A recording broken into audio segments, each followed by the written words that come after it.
بسم الله الرحمن الرحيم.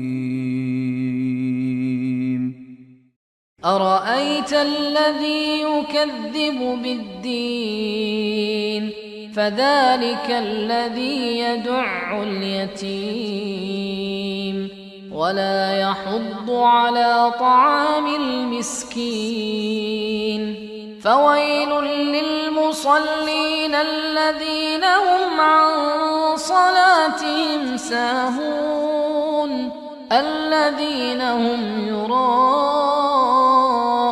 ويمنعون الماعون